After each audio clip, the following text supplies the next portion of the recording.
आजच्या वेगवान आणि तंत्रज्ञानाने जोडलेल्या युगात आपण हजारो लोकांशी डिजिटली जोडलेले असतो, पण मनाच्या कोपऱ्यात कुठेतरी एक अस्वस्थता कायम असते.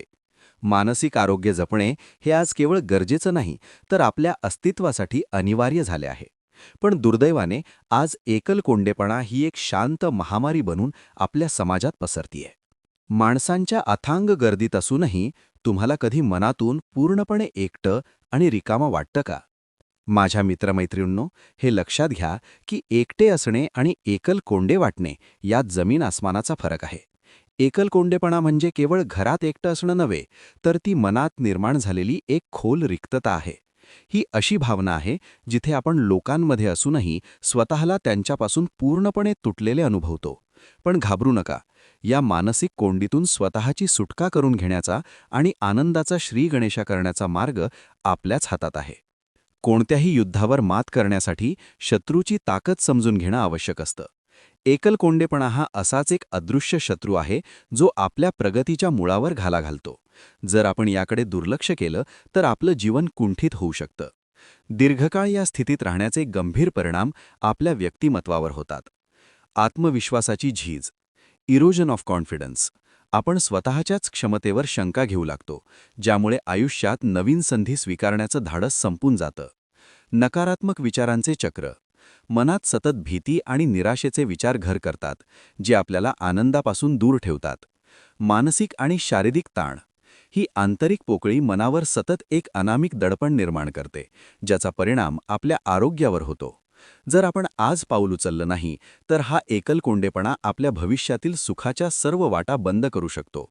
म्हणूनच यातून बाहेर पडण्यासाठी जाणीवपूर्वक प्रयत्न करणं ही काळाची गरज आहे. पायरी 1. स्वतःला समजून घेणे आणि प्रामाणिक संवाद.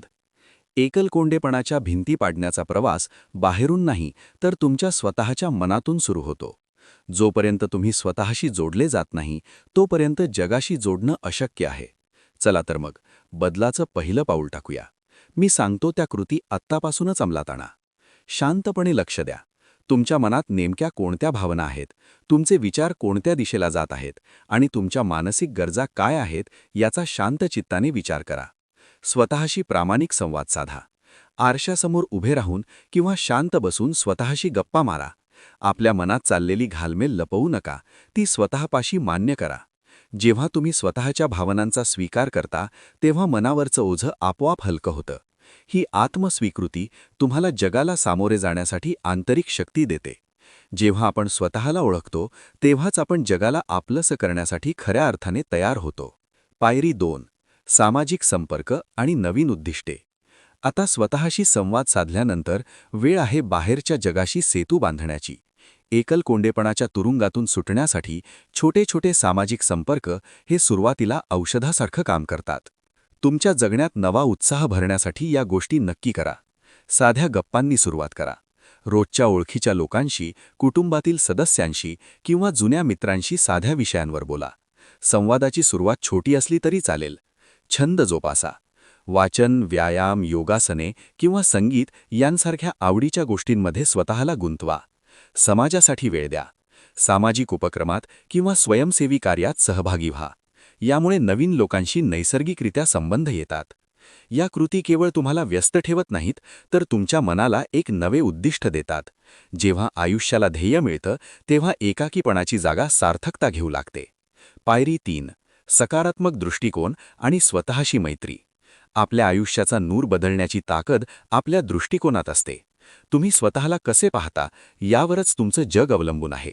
हे विसरू नका की प्रत्येक माणसात, तुमच्यातही काहीतरी खास आणि चांगलं दडलेलं आहे. स्वतःच्या गुणांना ओळखा आणि त्यांचा अभिमानाने स्वीकार करा. जेव्हा तुम्ही स्वतःचा आदर करता, तेव्हा जगाकडून मिळणारा आदर तुम्हाला आपोआप जाणवू लागतो. माझ्या या प्रवासातील सर्वात महत्त्वाचा मंत्र नेहमी लक्षात ठेवा. जेव्हा आपण स्वतःशी मैत्री करतो, तेव्हा इतरांशी जोडणंही सोपे होते. होय, स्वतःचा सर्वात चांगला मित्र बना. स्वतःच्या चुकांना माफ करा आणि स्वतःच्या छोट्या छोट्या प्रगतीचं कौतुक करायला शिका. एकलकोंडेपणातून मुक्ती मिळवणं म्हणजे केवळ लोकांमध्ये जाणं नव्हे, तर स्वतःला स्वीकारणं, प्रेमाने इतरांशी जोडलं जाणं आणि जीवनात महत्त्वपूर्ण कृती करणं आहे. हा बदल एका रात्रीत होणार नाही, हे मी जाणतो. हा प्रवास हळूहळू घडतो, पाऊल दर पाऊल. पण लक्षात ठेवा, तुम्ही उचललेलं प्रत्येक छोटं पाऊल, तुम्ही केलेला प्रत्येक प्रामाणिक प्रयत्न तुम्हाला निख्खळ आनंद आणि समाधानाकडे घेऊन जाणार आहे. तुम्ही एकटे नाही आहात. तुमच्यात स्वतःला सावरण्याची आणि उजळून निघण्याची प्रचंड शक्ती आहे. आत्ताच या मुक्ततेच्या प्रवासाला सुरुवात करा. तुमचं आयुष्य आनंदाने भरून घेण्यासाठी तुम्ही स्वतः पूर्णपणे समर्थ आहात. धन्यवाद.